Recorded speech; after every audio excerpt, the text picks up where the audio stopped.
Thanks for tuning in to The Real Deal Show, brought to you by ebodyboarding.com and Tribe Boards. Hey folks, it's The Real Deal Show. I am still in the Maldives, here for the 2022 Visit Maldives Pro. The event is finished, and I am here with a person that I spent a great deal of time with over the last 10 days, 12 days. This is Bego Martinez. Welcome, Bego. Oh, thank you, Jay. For me, this is such a pleasure. I just can't believe it. I can't stop smiling. Well, you interviewed me a while ago, so I am returning the favor. But the reason I really want to interview you is because you were sort of the voice of the IBC. Would that be a fair statement? Oh, yeah. I mean, we are we are building a team, but I'm in charge of the direction and the coordination, general coordination.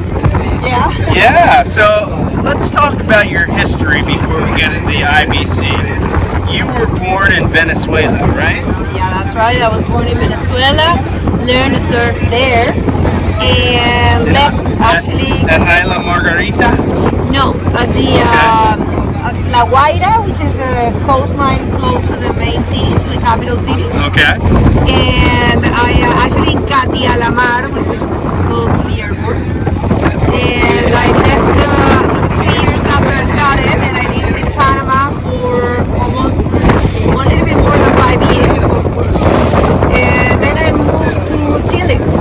Wow. So why did you move to all these wild places, really cool places? I mean, I think for the same reason that anyone else that lives in a country that doesn't really have too many waves.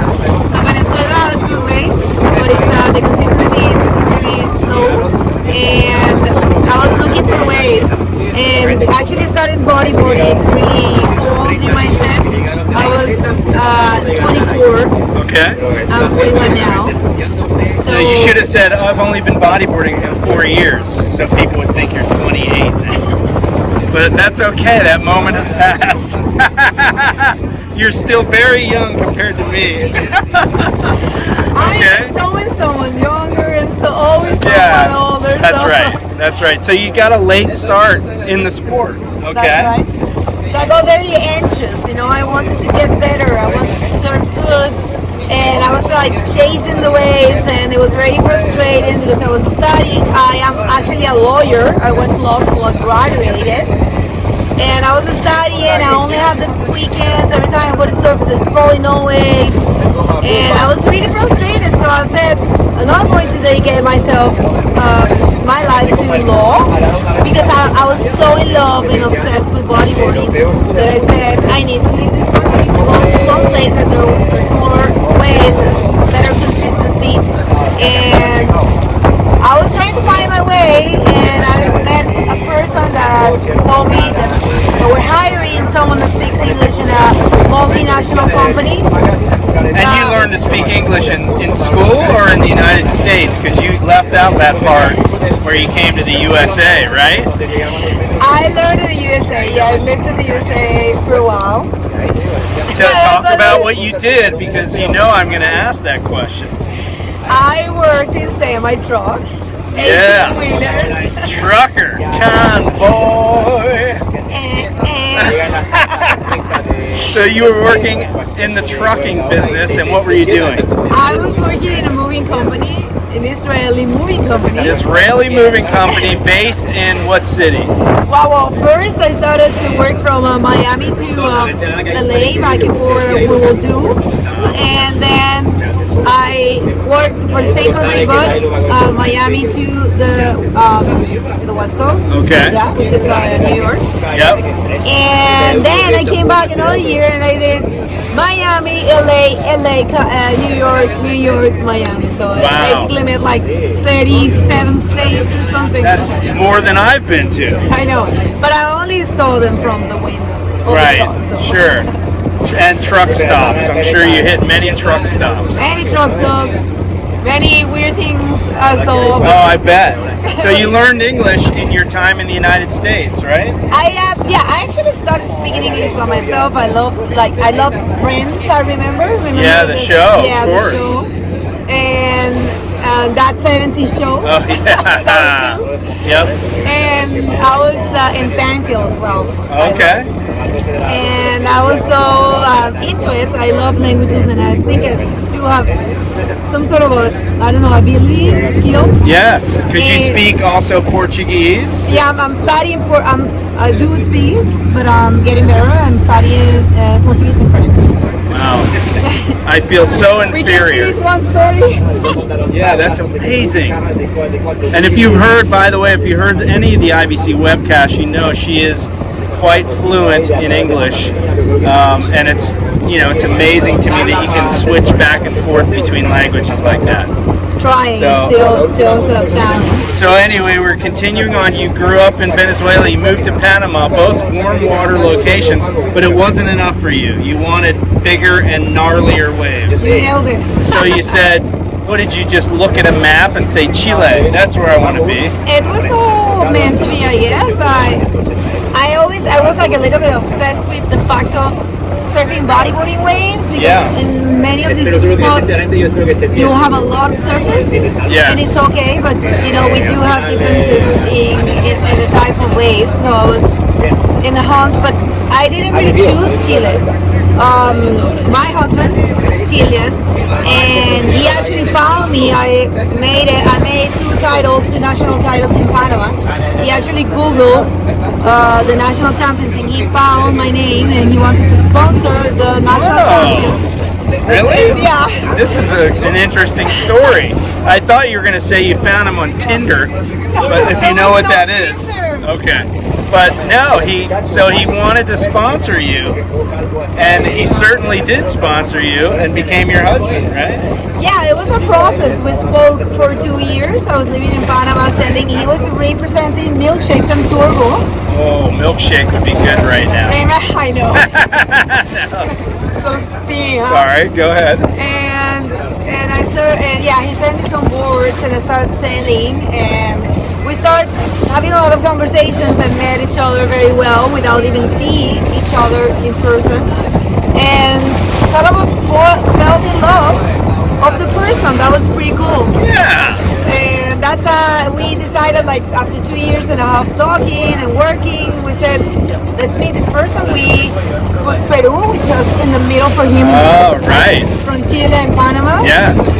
And we met, and from that day we never split. Like, we've been together for 10 years now. Well, how did the IBC come into your life as the webcast director?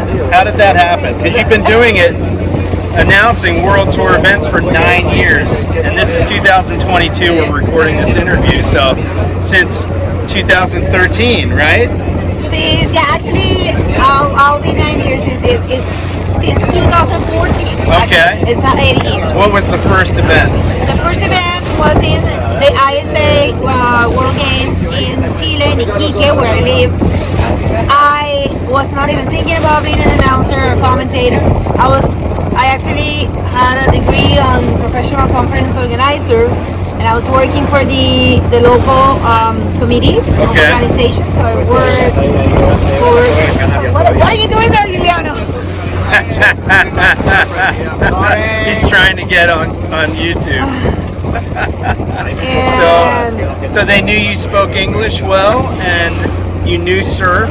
I was just working there, and there's this one person that said, I think you have the ability of commentating. And I was like, are you crazy? That means you can talk well. You can speak well. Yeah. I think it comes from there. So he said, would you like to work in the Spanish announcers? Okay. You know, the IBC has, the ISA has Spanish and English announcing. Yep.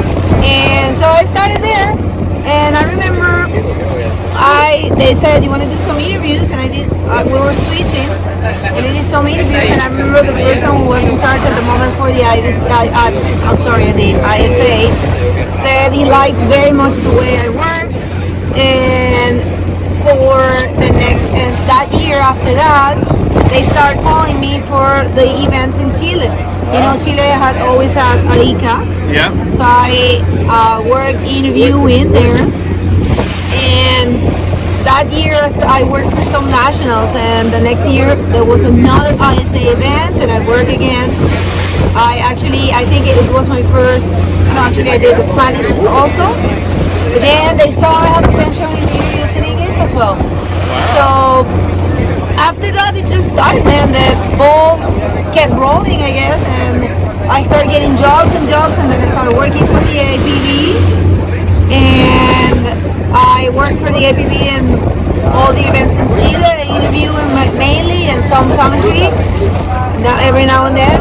And then the APB disbanded. Yeah, disbanded, and started the IBC, and everyone in Chile knew my work very much, and since the IBC is founded, based in Chile, I started to work with the team, and I worked for the Fronton King as well, for Sintra, and I had the chance. They believe in my work, and I'm very honored actually, and I'm trying to do something different, try to improve whatever, try to, give it a little structure.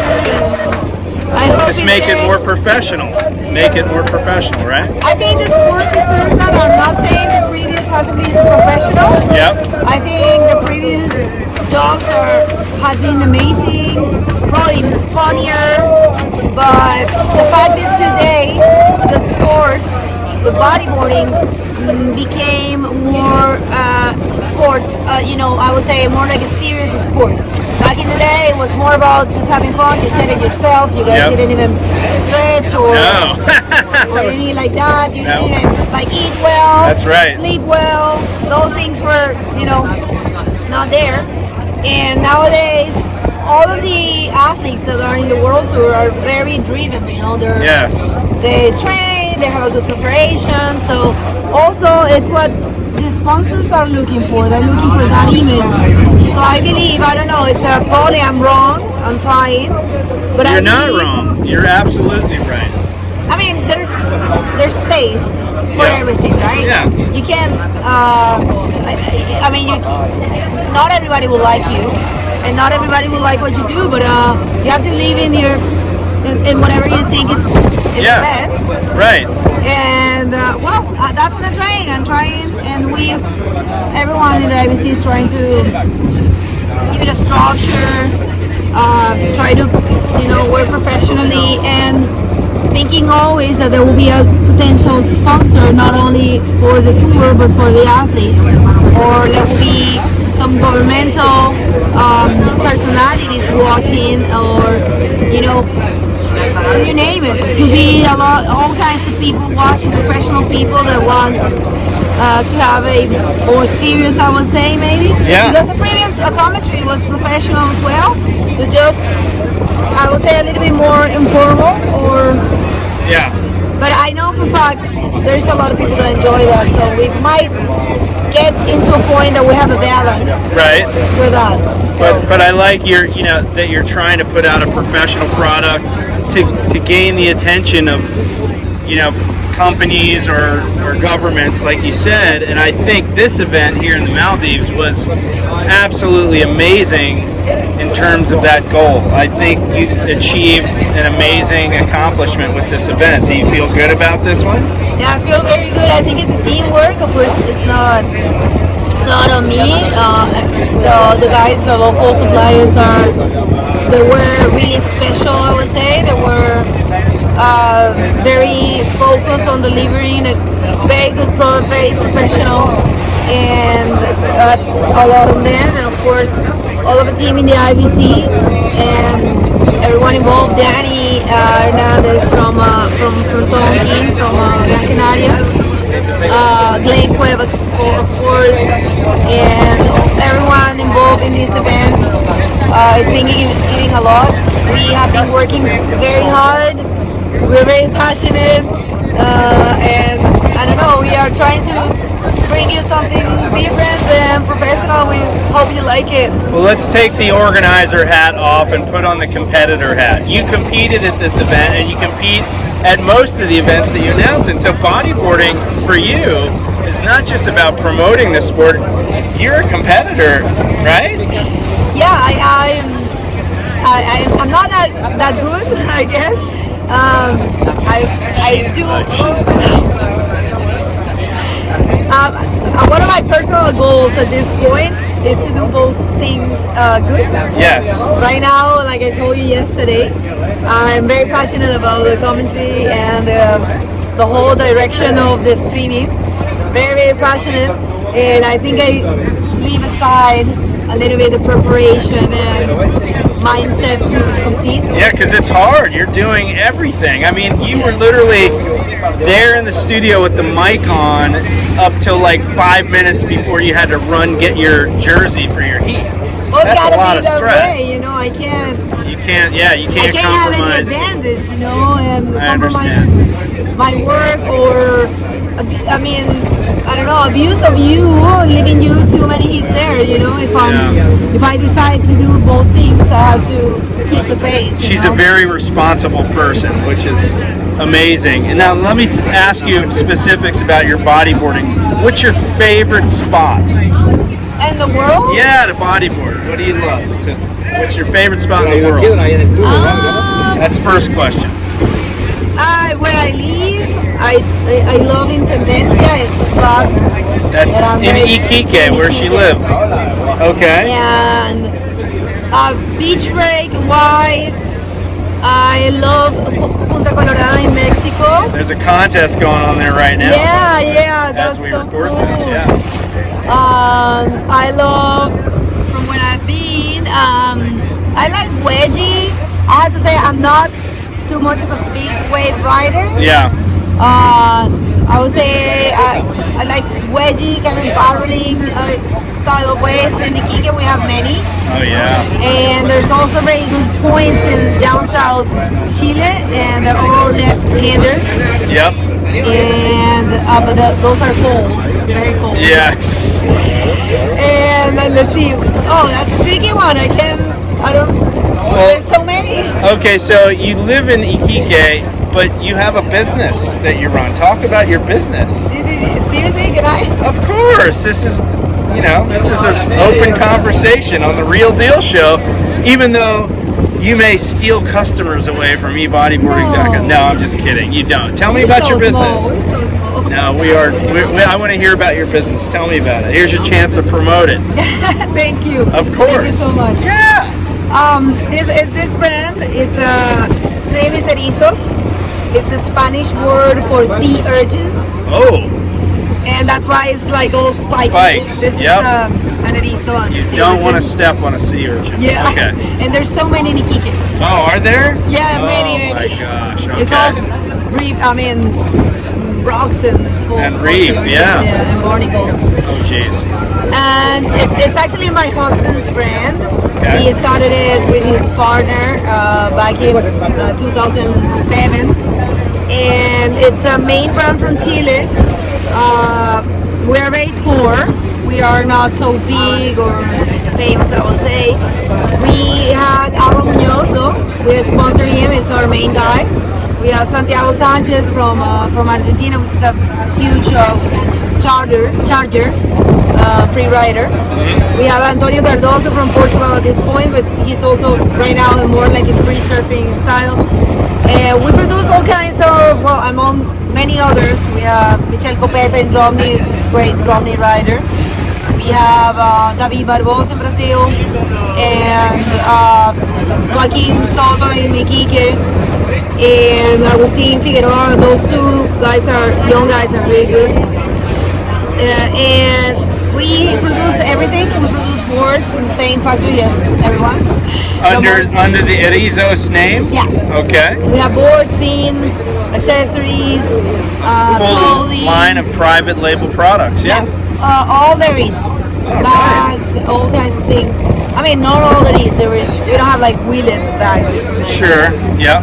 I love your bags. The ones that the traveling bag, like light traveling bag with wheels. We have some good ones now. Such a Really good thing. nice ones. Now I saw your video. It's so good. Thank you. And I'll post the link at the top of this clip here so you can buy one, folks. So click that link at the top of the screen. Okay, back to Bego. Enough advertising. So you have 2 stores, is that right? Yeah, that's right. Are they both in Iquique? No, there's one in Iquique, one in the capital city of Chile, which is Santiago. Yeah, okay. And what's your role at Rizos? What do you do there? A little bit of everything? Yeah, a little bit of everything, of course. You know, small businesses, you do everything from cleaning to accounting and all kinds of things I do. Mostly payments, accounting, administration, I would say. My husband, he does, I help him with the collection, with the range and the collections, and I do some designs as well, a little bit. All kinds of fun, you know how it is. Yes. We do everything. It's people think it's a huge brand, but it's actually mainly my husband and I. We have a partner, business partner, and the people that work with us, which are right now 3 more guys. And we have a website, so we count like 3 shops, 1 online shop and 2 physical shops. And that's in Iquique, in Chile. And yeah, that's it's a lot of motivation for me. I love to work for the brand. Love to support events and try to be always active with the community. Well, you've built a pretty good life for yourself, I think. You've managed to travel around the world with the bodyboarding tour and compete and announce, and you have a successful business back in Chile, right? Thank you, Jerry. Yeah, of course. What's the future hold for Bego Martinez? I don't know. I just, like I said, in my life, things just kind of like been like shown to me. Like yes, they pop up. Yeah, they pop up. And you take advantage of the opportunities that present themselves to you, I think. I have tried, yes, of course, and my immediate goals are to get better and to get better than in a commentator job. I'm sorry, I'm a little nervous with the question. What? I don't believe that for a minute. You nervous Let me put my with an interview? This is so laid back. It's a conversation. That's what the Real Deal show is all about. You were the best. Yes. I admire these guys so much. Oh, you guys have no idea. My head's getting too big. Well, that's awesome. You take advantage of opportunities, and sometimes they work out really well, and I'm so stoked to have been able to have this chance to work with you, and more importantly, I thank you for inviting me to come here to the Maldives. And now we're sitting on a boat, if you can see this, folks, with like the best bodyboarders in the world. And I mentioned at the beginning of this boat trip that if this boat sank right now, Mike Stewart and GT, it's time for your comeback. So who knows? We'll see.